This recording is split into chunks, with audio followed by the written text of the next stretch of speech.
Hello, you're welcome to Radio FM 80 in Australia. And today is a bit different because we're actually broadcasting at 2 o'clock Queensland, New South Wales, Victoria time. And that's because our guest lives over there in Colorado, United States, and it'd be 10 o'clock at night for her. So we made it that much more attractive for her to come on board and still get her beauty sleep after the show. And so, first of all, this guest has come courtesy of Julia and an arrangement that came about a couple of years ago when Julia was co-author with a number of other ladies to present a book. And of course, publishing a book does require certain narratives and certain connections. And as a result, that's why we've got Adriana, because she helped tame the girls, so to speak. So with all that, I'm going to pass you over to my mate, Julia, to have a chat with Adriana.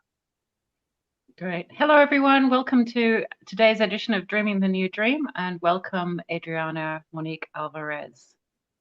Welcome on the show. Yes, to our audience, Adriana is she's the CEO and founder of AMA Publishing, and is an international best-selling author, and has also been seen in Forbes, Huffington Post, Fox, ABC, and NBC. She mentors high-level coaches, consultants, and a couple of years, just only 2 years ago, she also started a book publishing business to rival Hay House. Welcome, Adriana. Thank you so much. I'm excited to be here. Same here. Great.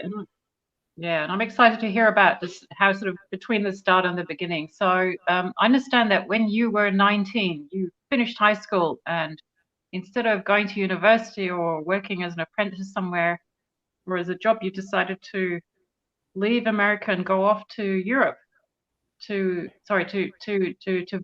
Myanmar, to volunteer, to work as a volunteer there.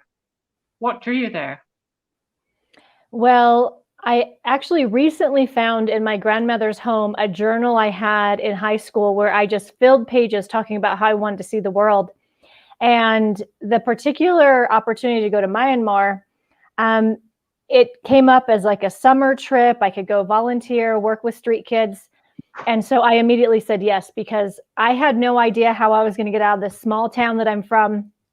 But the opportunity presented itself and I was first in line. So that was my first international experience. And what was that like? Because I mean, I think you come from the corner of Albuquerque, New Mexico, which is quite remote, and you went to Myanmar, which is also pretty remote, probably pretty backwards too. Which one was more modern? Oh, well, I like to say that is the trip that completely rocked my world, because I assumed that everyone lived exactly the way I did. And when I got to Myanmar, I remember one day, going to that little switch that's on the wall that when you flip it, the lights come on, and it's this wonderful thing called electricity, and nothing happened. And I just thought, oh my gosh, something must be wrong. It's like, no, that's what happens. From time to time we don't have electricity, and from time to time we don't have running water. And that was when I really saw that people live at such a variety of levels across the globe. And it opened my eyes. And many people asked me, because obviously it wasn't easy, right? I was this spoiled, pampered, small town girl who just thought everything miraculously came together. And some people asked me, why did you keep traveling after that? Like, that wasn't enough to just, make you never want to leave the US again.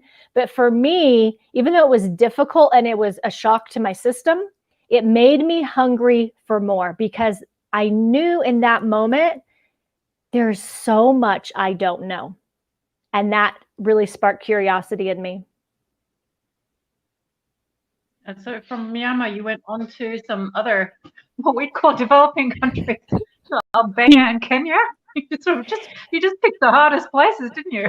Yes, yes, my husband likes to tell me, you places that, people don't typically, go for a holiday. So it was after I went to Myanmar, I actually had an opportunity to go to Central Florida in the middle of nowhere and learn how to live in any situation. I mean, they taught me everything you can imagine. And within 30 days, I was set to handle it all. And when I was getting ready to leave is when there was a lot of conversation about the Kosovo crisis. And a lady walked into the room and said they need a volunteer at the Tirana orphanage, the capital city. They need a volunteer immediately. So I raised my hand, and next thing I came back to Colorado, to the same small town. I bought the plane ticket, packed my bags, and off I went. Wow. Into what? A refugee zone from the war zone.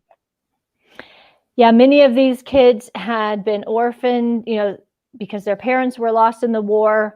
I discovered after I arrived that I was the only adult who was living at the orphanage 24 hours a day, around the clock. So I was with 120 kids ages 5 to 18. And we were figuring it out together because I was a kid myself. That's pretty rough. I mean, that one puppy can keep me up all night, let alone 120 between 5 and 18. Yeah, it reminds you of Peter Pan, how many of doesn't them it? spoke English? None of them. I mean, they had a few words here and there from movies.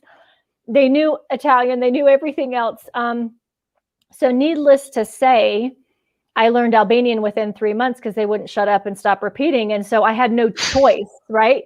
But to learn this language because my head was aching and I thought I've got to have this bridge of communication. And so I'm grateful that they did that, because to this day, when I go visit Albania, I can interact and I can have conversations. And so it was a huge gift.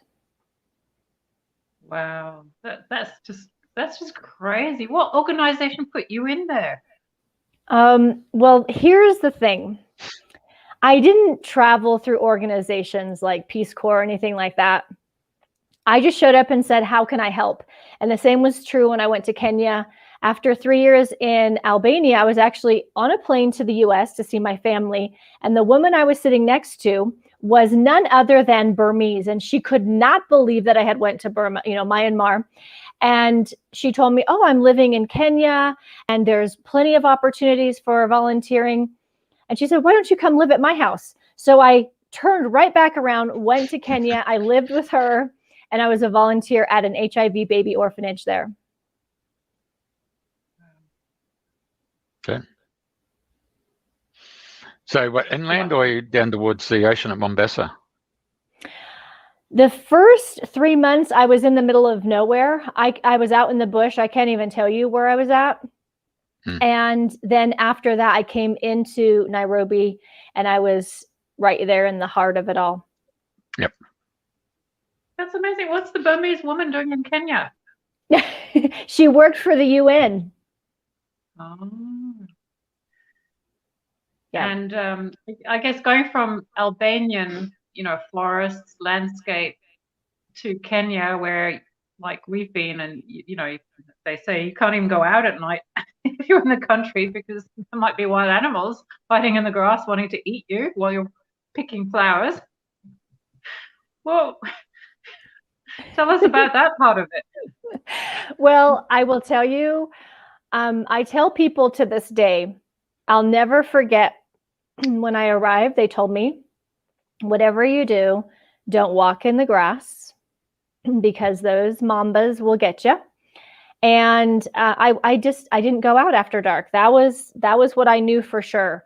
There were certain things you did differently when you were in Kenya. You're talking about the snakes there, aren't you? Oh, yes. Yeah.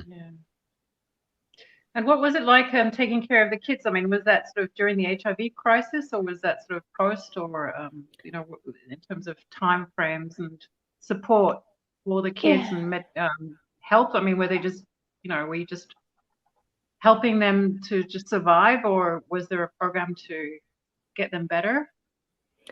Well, we were striving for all of the above, but the main job I had was to hold babies, because babies were found every single day, under a bush, under a bridge. because they were abandoned. And so we had so many babies that were not getting enough touch and enough love, that was really what was the most critical thing they were facing. That was worse than the HIV. And so literally all day, every day, I would hold a baby for an hour. Maybe I'd feed them, maybe I'd play with them. And then I just rotate new baby every hour. And that was what my job was, is to give them human touch. And, you know, when I was holding them, the thing that I would focus on is just letting them know how loved and wanted they were, and that this life, you know, was theirs to decide what they wanted to do with. Well, that's so inspiring. You're like, you know, you're like a mini, a junior Mother Teresa here. And well, I don't know about that, but I did my best. Oh, that's lovely. Yeah. Well, you've done. I mean, I've dreamt about working in orphanages, just haven't got around to it. I've got sidetracked, got told to do other things instead. So I am a bit jealous there, because you've managed to achieve that. So from volunteering extensively and holding babies to becoming a business coach and a best-selling publisher, sort of that's quite a big difference, isn't it? It is. It is a big leap, and it's one that was not easy for me to bridge, but I would say it was a combination. I had for years thought that really I came back because of the pressure I was experiencing. You know, at some point you need to grow up, you need to get responsible, you need to figure out your life, you need to get a career, you need to get married, all those things. And so I was 27 years old and I was beginning to get a lot of that. And but now when I look back, I see that it was just time for the next season. And part of what led to that is I got malaria in Kenya. And so when I came to the US, I had to figure out quickly what I was going to do. And so business is in my blood. My parents are entrepreneurs, my grandparents. And when I thought about who I could help maybe the easiest or most effortlessly, I decided to help people like my parents. I helped baby boomers who were successful in business, but maybe weren't so good at looking at where business was going and how the internet played a role in that. And so that's who I focused on for the first 7 years I was in business. Yeah, that sounds like a good idea. And although it's not easy for people to see where things are going. I mean, I used to work for, we used to do management consultancy. We'd have to predict and talk about the trends, but I can freely admit that we didn't always get it right. So true. But you probably had better experiences on that side, Adriana. Thankfully, social you media ended up working for Forbes, so you must have been good at it. Well, I felt like social media was where it was going, and thankfully social media did not let me down, because that's what we're still on today. And so what I found is that bringing in the social media and just more of a connection with the audience, this conversation, this interaction, allowing people to see who you are, not just what you do, that worked out. And then what really shifted that for me is I had 2 babies in 12 months. And I knew I couldn't baby my clients anymore. I needed to figure out how to do this better. And that's when I transitioned online and decided I was going to figure out how to leverage my time so that I could be a mom and carry on the business that we had started. Yeah, and I think for the audience, I mean, this is why I brought Adriana on. You know, apart from the second time when I Facebook Live for her, the first time I experienced her, it was just like, oh my gosh, this person's like an Amazonian commander, and she's like got us on Zoom online, and there's 200 people, we've never met each other, and this woman's just stepping up there and just confidently telling us what the goalpost is, where we're going, what the timetable is, how it's going to do, exhorting us to believe in ourselves. And I think that was pretty much it. And then everything happened exactly as she promised, and I'm going, wow, you know, this woman can coordinate, she can make things happen. It's just amazing. Thank you. Yeah. I like the way you describe me. Some have said it in a less complimentary way. Well, like, don't tell me what to do. Yeah, that's I'm paying right. Yeah. But yes, that's you know what I discovered on this path is that who we are at our core, you know, given a little love and encouragement, it's going to rise to the surface.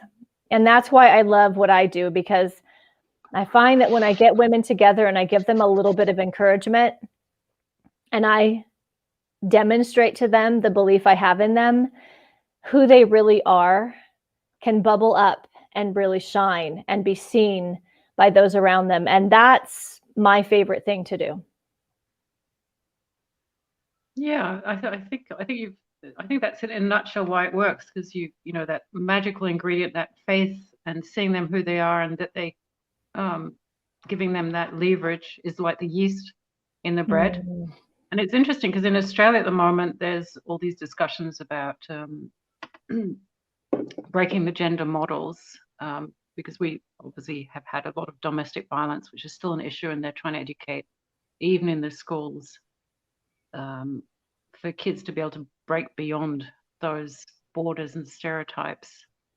And I guess like our show, Jeff, you know, we've got the Dreaming the New Dream, and we're also trying to platform and feature people, you know, like Adriana, who's unashamedly untamed, believes in herself, trusts her every mood, and hasn't been trained by the system. And Jeff, that's something you and I have in common as well. You know, you're a self-starter, and you found your own way, and I have as well. And I guess even with the economic structure and with all the uncertainty, you know, I often say to friends that life at the moment is like what polar bears we used to do a couple of years ago, you know, having to jump from one float to another, except humanity is like the penguins. I was just like, which way is that ice rift going? It's very refreshing to have someone like Adriana who just seems to know, you know, where she's going. How do you do that, Adriana? Sort of, do you have, I guess you must have your own internal spiritual guidance or system, GPS system?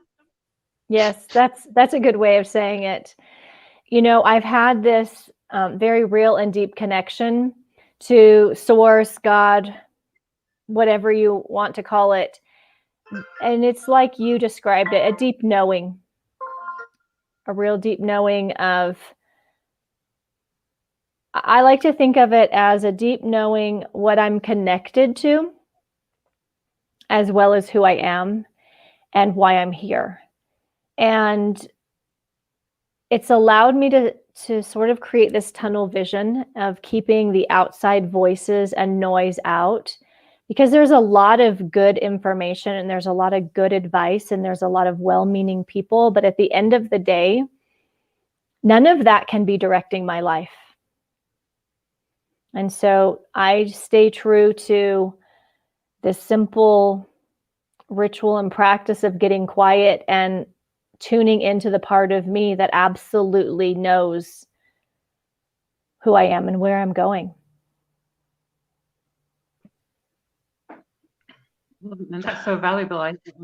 For the audience, I might just sort of give a bit of background. So I met Adriana during the COVID lockdown time, and I think at that time you had already published a couple of titles, I think like Phoenix and was it sort of conscious mothering, conscious parenting? Maybe if you give an idea of the type of authors that you've been able to syndicate, group together, and get into the Amazon bestseller list, that might be really useful for the audience that's listening now and in the future. Yes, we did a book, Trailblazers, we did Leaders, we did Phoenix and Empire Moms. And then I think when you came in, we were talking about Awakening and looking at the women that were part of birthing the new earth. And then after that, we did Visionary.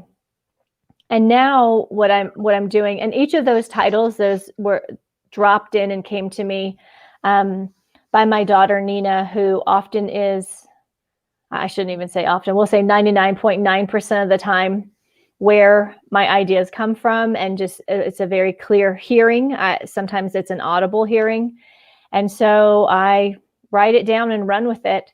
And now what I'm doing, instead of different titles like that, is I'm focusing on a series called The Younger Self Letters. And what inspired this was, in business, it's so easy to think that we're meant to lead with our knowledge and with our expertise. But what I really want to highlight and feature is the human and the person and the experiences, the heart and soul that is behind all of that. And so by having people write a letter to their younger self, we actually get to peel back those layers and let the mask down and learn who we're doing business with. Yeah, that's a really good idea, because I think, yeah, the I can have many identities. Yes. And I guess when we're writing a letter to our younger self, we're talking to our sort of, I guess, our hopefully most wise, not the most cynical. Yes. Jeff, have you written a letter to yourself before?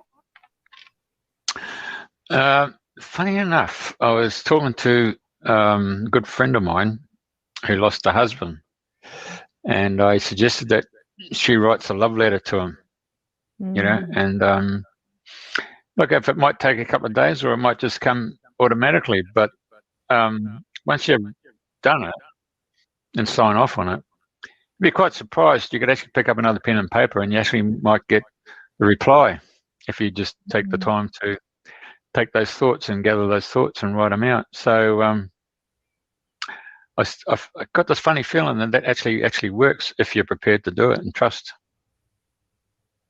Yeah. But to answer your question, if I sent a love letter to myself, no. I have. Did I tell you where when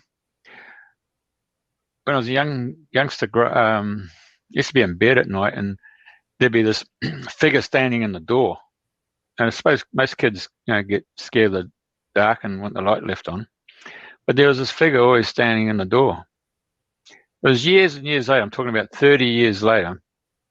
I actually was in meditations, and it was actually me who was standing in the door looking at my younger self. Yeah. I've had situations like that where we used to play, we called it paddle tennis. It's like table tennis come tennis. And sometimes the ball would go through this hedge to the next door neighbours, and I'd stop and look through the gap in the hedge, and I'd like freeze frame, And then years and years and years later, it was me who was standing on the other side of the neighbour's place looking back at my younger self. So I certainly believe in what you're saying there, Julie, about writing a love letter to your younger self when you've had that personal experience and felt it and seen it. But at the time when you're young, you don't realise it's your older self who's coming back to do it.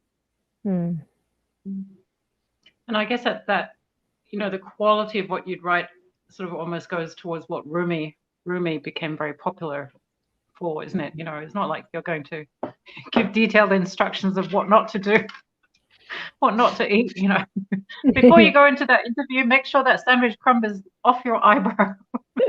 It's not the job anyway. It doesn't matter. But yes, it would be that magical ingredient, wouldn't it? I think that's what often restores people's faith in humanity is just reading that kind of stuff and knowing that beyond all the external things that we say and do, the facade, that there is actually that affection and that love and consideration underneath that is not often expressed in the older societies, in the baby boomer societies. I mean, I think, to be honest, Adriana, your generation is actually pretty good at voicing its feelings, and we've learned to express appreciation quite a lot through the mindfulness practices and the Heart Math Institute and the Masaru Emoto that Jeff often talks about, and the awareness that the energy we put out there has a certain quality and that it will impact the present and the future, won't it? Absolutely.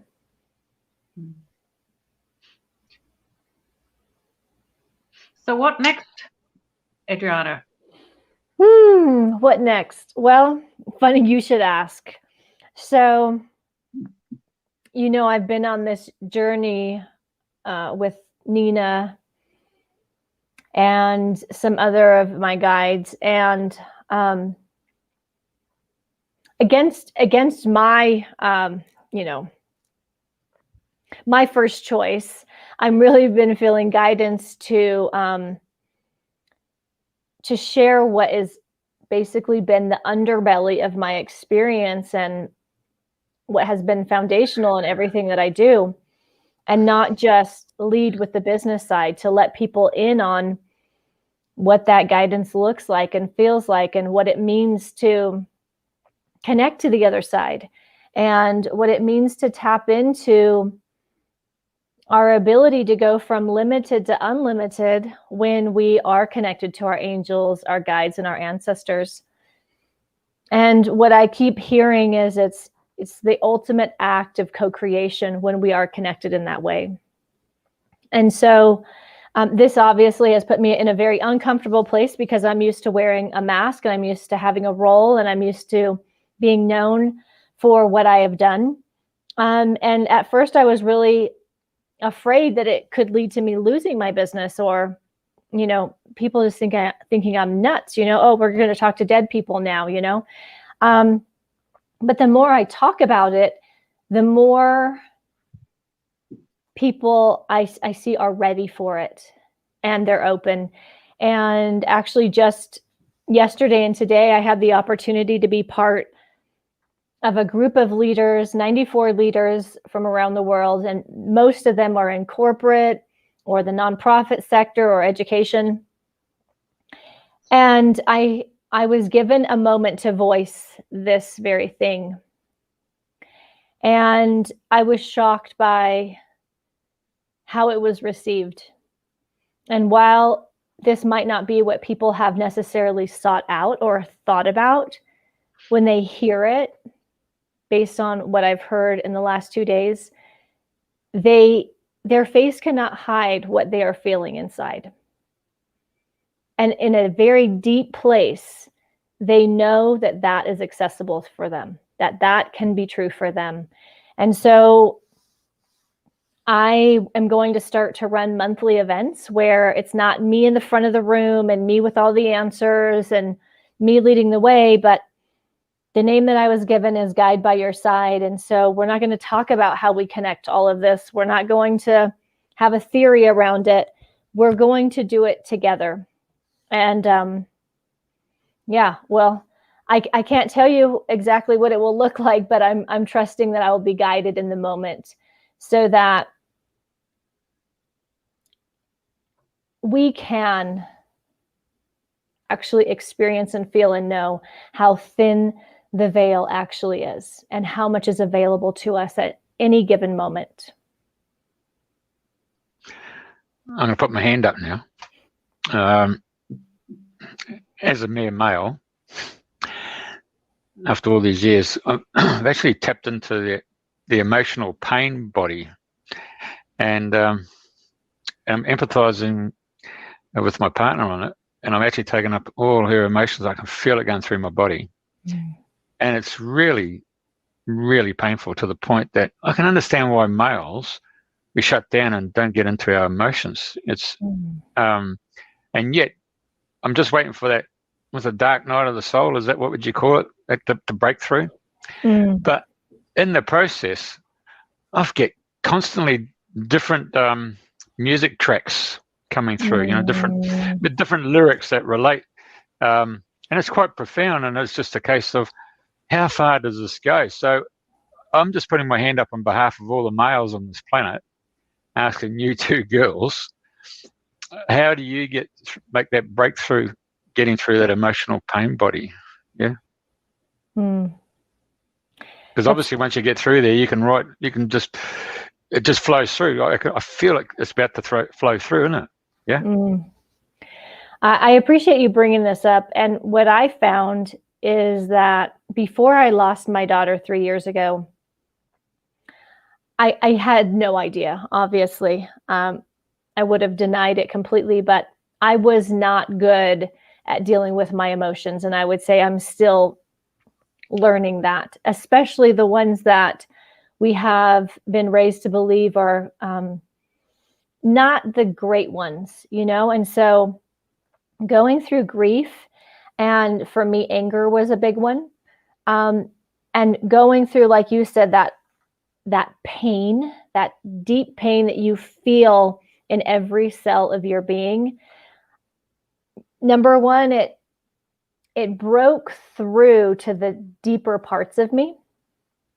I realized that I was really only accessing a small portion of who I am because I only wanted to live in the good times and the happy times and the optimism and the positivity and the joy and the love.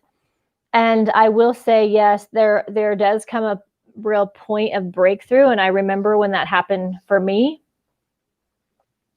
And it's not to say that there aren't moments or waves, but I think when we can sit in it and we're no longer trying to get out of it. We're no longer trying to work through it. And we're completely in it, and we actually can get to the place where we're welcoming it and letting it intensify. There is this, for lack of a better word, there's this magical moment when we realize that's actually what we're here for, that we're completely capable of it. And it just becomes the doorway into so much more. Right. So yes, don't escape it. It's not pleasant, but it's worth it. Oh, it's a shocker, isn't it? I'll second that. Yeah, I'll second that. It's energies in motion. You have to suppress them, avoid them, won't help you, they won't go away. You've got to be present for them. And I think it's awareness, consciousness, and your own heart, be your own best friend, to support yourself through that. And it's in the end, the choice is pretty much acceptance or resistance. That is true. And one of the most challenging lessons for me, because I'm highly independent and I can figure it out, I for a long time wanted to go through the grief and the pain and the loss alone. I didn't want to bring anyone down. I didn't want anyone else taking it on. And once I began to let people in and say, this is what this feels like for me, and this is how you can support me, or this is how you can just sit beside me, it transformed and transmuted my pain. And I'm probably going to get this quote wrong, but what I really learned is that trauma is not what happens to us. It's what's inside of us when there is no empathetic witness with us.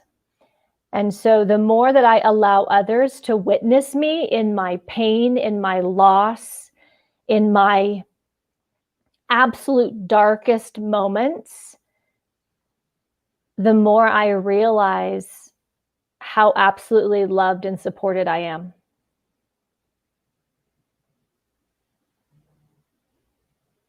So the secret was to actually share it. Yeah. Share it. Yes, absolutely. And I mean, this is something I literally just did a couple days ago. Over the weekend, I had this wave of grief come over me, and we're getting ready to celebrate Mother's Day here in the US on Sunday. And I didn't quite connect the dots at first. And I was like, oh, Mother's Day is coming, right? It's all this stuff that can resurface. And I was feeling that temptation to go hide and to go isolate. And then I just decided, you know what? No. I reached out and I told a couple of people what support and love would look like for me. And it's actually, just pretty simple, like just stand right there, sit beside me. And within 24 hours, it completely lifted. And I wasn't I wasn't doing it so it would lift. I was doing it because I'm learning that that is part of the human experience. We didn't come here in this lifetime to figure it out by ourselves. We came here to co-create. We came here to do this together. And I'm learning what that looks like. Mm.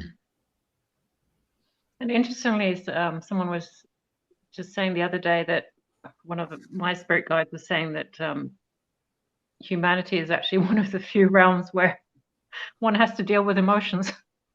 You don't on the other plane. So you might as well enjoy it, Jeff. Well, I don't have to go through childbirth, so that's all right. Well, you picked the right body for that. You've got other problems, though. Oh, Well, goodness. tell them. What are they? I'm not going to list them publicly for you. Plus, they're from my perspective, not from yours, so they're probably not valid for you. What I think is a problem might not be a problem for you. But anyway, Adriana, you've got 2 boys that you're raising, so I guess you could probably weigh in there. Oh my goodness. Let me just say. Testosterone. Oh my She's digging goodness. a hole, but she needs an excavator to finish it. Whew, Carry on. seriously. No, yes. So, if there was ever any doubt that there are dramatic differences between, men and women, males and females, oh my goodness, yes, I'm living with a lot of testosterone. Even though I'm allergic to cats, and I probably have like bloodshot eyes, and I'm getting ready to hack up everything right now. I finally got another female in the house, so I'm just like, oh, thank you. Thank you so much. Is that bad, is it? Oh, let me tell you. Yeah. Well, my boys are, let's see here, whatever we could call them, strong-willed, or we could, whatever term, we'll just add strong to the beginning. So yes, I have learned, a 4-year-old can bring me to my knees. Well, that's what I learned. Yeah, but a cat, particularly a female cat, hello. They just give you the royal finger, don't they? It's like you're the servant. They're the princess come queen, aren't they? Hello. That is the truth. In fact, her name is Princess Tiger Lily. So, I'm just lucky to be in this house. Yeah, that's right. I got that one pretty quick.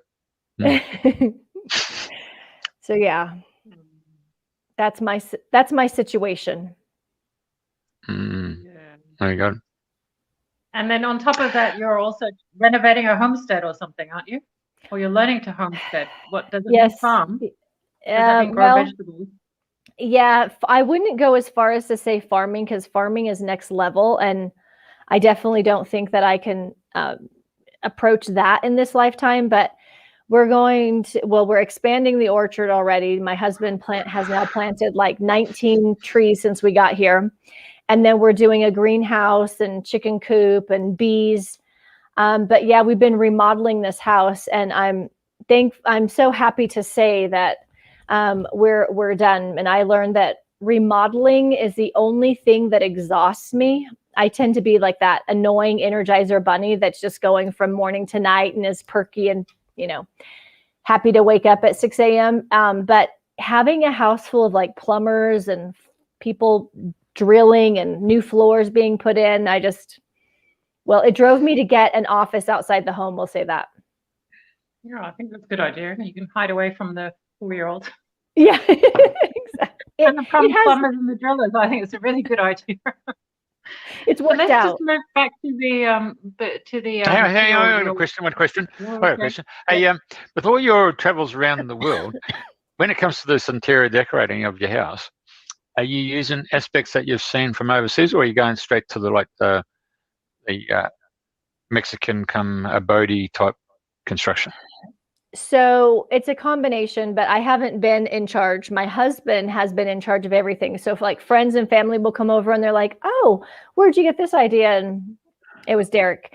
So we're sticking true to the style of the home, but also bringing in some, little bit of like modern maybe spins or twists on it. But I would say where the travels have influenced it is in our food. So food is like my very favorite thing. And so we continuously have our favorite dishes to remind us of all the places we've been. Okay, gotcha. Okay. Yours, So Julie? Yeah, sorry, just got distracted here. Albanian, what's your favorite Albanian food dish? Oh my I'll goodness. tell you my Kenyan one. Okay, so they have this soup, just fish soup in Albania. That's what they call it. And I absolutely love it. And so Derek actually recreated it recently and it was amazing. Plus I love their sea bass. So we have that often. And then I would say on top of that is just, a whole load of Italian food because they're so close to Italy. A lot of that has come over. Gotcha. I might go to Albania at this rate. It's starting to sound a lot more interesting. It is. Very, very poor country, but. It is, I would say, but I will tell you, in the last 25 years, it has changed dramatically. When I first went compared to what it is now, like the capital city is one of the most cosmopolitan places in the whole region. We went to Croatia, we went to Italy, we went to Greece, we went to Montenegro, and I longed for Tirana. Tirana is just special. Now I might get, hate mail for saying that, but yeah, Albania has it's a real gem. It really is, that most people just have never even heard of. Well, next door neighbours to Greece, isn't it? Next door neighbours to Greece, that's right. Yeah, and Turkey and Armenia. But yeah, so just coming back to your next project, which is Guide by My Side. Is that right? That's right. So if people are interested, will that be online or in person? And you said it was going to be a monthly meeting. How do people connect with you if they're interested in taking part in that? Great question. So we're going to start it online since, most of my favorite people who are over on your side of the world aren't able to travel right now. So we're going to do it online. And I literally have been waiting for the guidance on it. And I actually just created the first event today. So I will be posting it on social media. If you're connected to me on social media or you join my email list, I'll probably pop something on my website. I will put the information there. And so, yes, I posted the first one and now I can't remember which day it is, but it'll be popping up. Oh, that's great. And I'm so pleased because, I wrote the chapter on interdimensionality. And as you say, we have to co-create. The world's a mess. We can't continue working the way we did, either just from emotions or just from the mind or just meeting our physical needs and pretty much being in sort of love and compete mode. We really have to be able to tap into, that part of us that is greater and agree to be here at this time. And, collectively, if we do that, we will come up with new ways of doing things and hopefully we'll be able to get ourselves and our kids out of this mess. That's right. And what's really coming through strong for me is taking the time to do this. It's easy to talk about, it's easy to know it would be good, but taking the time to do it and taking the time to do it together. I can go through this practice laying on my floor alone, but when we come together and we're all in that space, this is what's going to allow us to connect to what's truest for us. And like you say, I like to think of it as have a higher perspective from the place that we had been operating. And every time I can have a little bit higher perspective, it dramatically changes the way I behave and the way I approach everything I do. And so that's what we're going for. Yeah, Absolutely. The energies and frequencies changed. And I might just share, we had Elena Danan on the show a couple of months ago, and she's in regular contact with her spirit guides, who actually happen to be from the Pleiades. And I think she'd actually done a Q&A in the book, and she said, oh, when we meditate, does it actually make any difference? Can you from up there see what's happening? And they said yes. When humans are meditating together, there's this beautiful sort of pinky orange energy that arises. So it's tangible, a tangible thing. So good on you for making that as part of your next sort of working chapter, to be setting up the guide by your side series. I think that's great. Thank you. Right. So if I was to put together a self-published book or whatever, what's the principles there? Do you like 12, 14 point font, or with double space and proofread, and then you submit it as a PDF or as a Word document, or how does it take place? Yes. Well, I personally no longer work with authors outside of the Wall Street Journal collaboration, that Younger Self letters. But what my clients typically do is just look at what you want most. Why are you writing the book? What do you want to happen as a result? What I like to focus on is not really the aspects that you said, yes, all of that's going to happen, but what purpose does this book serve? And what I've found is that my clients, they tend to gravitate toward people who do feel like this is part of their life's work, is to get a particular message out, to create something that will outlive them. And so once that is solidified and vocalized, then the rest of it, all of that can be figured out, but it's really about what are we creating and what is the life this book will take in the world. Okay.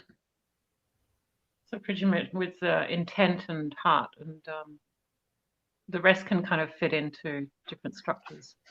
But I guess, Jeff, Adriana's clients are other individuals who have set up their own publishing houses now as well. So there are quite a lot of them coming up. And I think, with technology, it is possible. And Adriana just figured out how to take an electronic PDF from Oblivion onto the top five bestseller list, which I don't know how long did it take you to figure that out, or did you just work behind the scenes and figure it out? It's just I was quite amazed when you did that. Thank you. Well, I have to say most of the behind the scenes work is really accomplished by my husband. He's got that ability to, that he's like that Capricorn German engineer kind of mind approach. And I'm the one who's out front and I'm good with the people and, hey, this is what we're doing.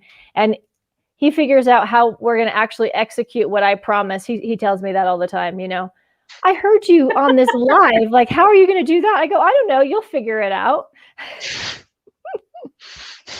So that's our partnership, basically. He affectionately calls me Lucy from the I Love Lucy series. And actually, when I told him about this interview, I met him outside. He was up by the trees. And I said, I know this is going to sound crazy. And he goes, that's how you start way too many conversations. So, yeah. That's all right. That's how we do it. He still loves you. Oh, yes. Happy spouse, happy house. That's right. Yeah, no, I think that's great. Yes. You're the big ideas and inspiration person, and he's the one who actually knows how to deliver it with the nuts and bolts and the mortar and the bricks and the IT programs. Okay, there you go. Behind every leader is a very wonderful man. So true. He's getting a good laugh out of that one. Yeah, I got that one. Yeah. In front of a good man is a good woman, mate. Hey, so price set. How do you come up with a price set for a book, or how does that manifest in terms of setting prices? Well, I have a business mind, and oftentimes when my clients come to me, they have a very big heart and they lack the business mind. So I'm always showing them, first we've got to look at the expenses of a book, because books are expensive. There's a lot of moving parts, right? So we've got to look at cover and editing and formatting and the marketing plan and whatever else this person wants. And so the very first thing I tell them, what do they want? And then what does that cost? And then what do you want to get paid for creating that outcome? Yep. And that's really the way I do it. And the other thing that I emphasize to my clients is this concept of energetic exchange. Is there needs to be an energetic exchange for what you are creating and what you're making possible for them. And if they feel good with that and they're aligned with that, then I'm happy and they're happy. Okay. Is there a book that you've written, Jeff? Okay. Is there a book that you've written, Jeff, that you want to publish? Oh, no, I'm just acting on behalf of the people listening. I'm sure there's a lot of people there who've got thoughts of aspirations and don't know how to get up to the home plate to batter up and go around the diamond to come back to the starting point. So I was acting on their behalf, but I'm quite sure once I get through this pain body that I indicated before, anything's quite possible, Julia. Yes, Jeff, I'm sure you will get through your pain body, and it is just a pain body. And Eckhart Tolle has written a whole book about the pain body. Is it? Well, where it comes from. Well, the divine masculine is moving into bringing in the divine feminine. That's what I sense is happening here. Anyway, we can have a discussion about chicken and eggs later. Oh, I love it. But yeah, to be a little more direct, I would say solo books, they really probably start around 10, 15,000. Yeah. And then that's also why we offer those collaboration books, so that people can sort of get the wheels turning and get things moving for a fraction of that. So they have you're the talking two US options. dollars, aren't you? I'm talking US dollars there. Yeah. I am. And this is the thing too, like with the Wall Street Journal books that I produce, having a Wall Street Journal marketing team is incredibly expensive. And so spots in those books that I create, instead of it being, 1,000 or 2,000, they're 7,500 or 10,000. And it's simply because of the level of competition, the number of people who want to hit that Wall Street Journal bestseller list, and the money that they can put behind the marketing. So it forces us to raise the price so that we can have a first-class team that's guaranteeing that our authors are going to make that list in order to, advance their career and help them help open the doors for where they want to go, whether that's speaking or, contributing on publications, whatever that looks like for them. Yeah, I hear a lot of people make money from speaking. Sorry, Jeff. Go. That's a big gravy train, isn't it, really, when you look at it? Oh, yeah. What I often tell women when they come to me is I don't think most people realize how lucrative publishing is.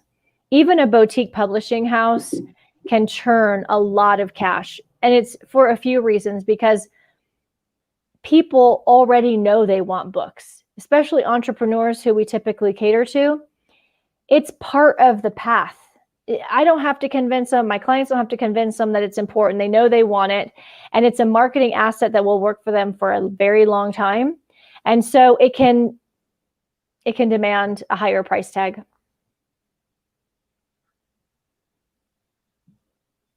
So would you be more civic towards having a hardcover or the paperback or the e-reader type style of book?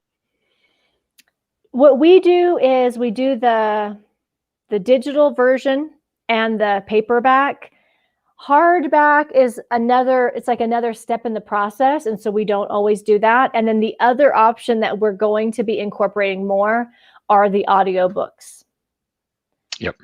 So then we have like the full spectrum of experiences for readers. I think that audiobooks is really the burgeoning market, because I mean, my dad's 93 years old, and for him to read now is rather difficult, but to be able to listen and get told the story, it's like having children's stories being read to you, isn't it? Yes, it is. And I agree. I think that this is the direction where things are going. I recently invested in learning and developing that part of our book, so that going forward that we're definitely hitting that mark, and so that more people can consume and enjoy our books, like you said, even if reading is no longer an easy task. I do know Australian author Tracy Harding. She put 13 books together in a whole sequence that relate to the same thread of characters, and it's gone to audiobooks. And I got a good friend who is Welsh, and because there's a lot of this Welsh influence in there in terms of the aspect of Merlin and Talisman, the bards, when this woman who speaks English, her inflection and intonation towards the Welsh words don't hit the mark, and it's quite interesting to see the dynamics of a person who understands that language hearing it being said in correct fashion. Yeah, true. And that is one of the important pieces, is making sure that you've got the right person for the job on that. So we're moving into a new subject here about doing the voice in that. In opera, the male voice, the lowest voice on the whole human scale, is the bass profundo. And when that individual turns up, it's maestro, how much do you want? Because it's a very rare voice. So during conflicts, it's always been the male bass or bass baritone voice that's been used as a voice of authority. And yet when we were kids growing up, we did used to listen on our particular radio station. Stories at 7 o'clock used to come on the radio, which when TV came along, they had the cartoons. So they took the radio, had those little stories. And it was always the high-pitched soprano voice that you would hear when you're a child growing up. So there's a different emotion attached to that childhood when you're growing up.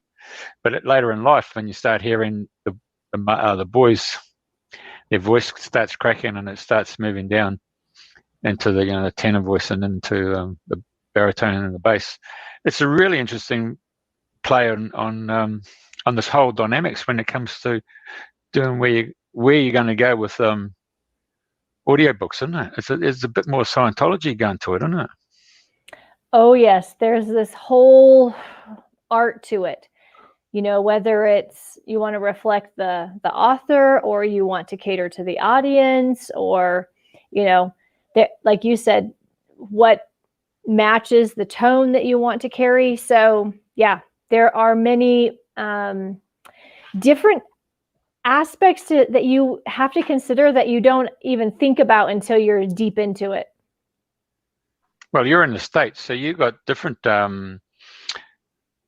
annotations of inflections and voices when you got someone from the down south compared to a Shakespearean voice that's been played in New York Broadway.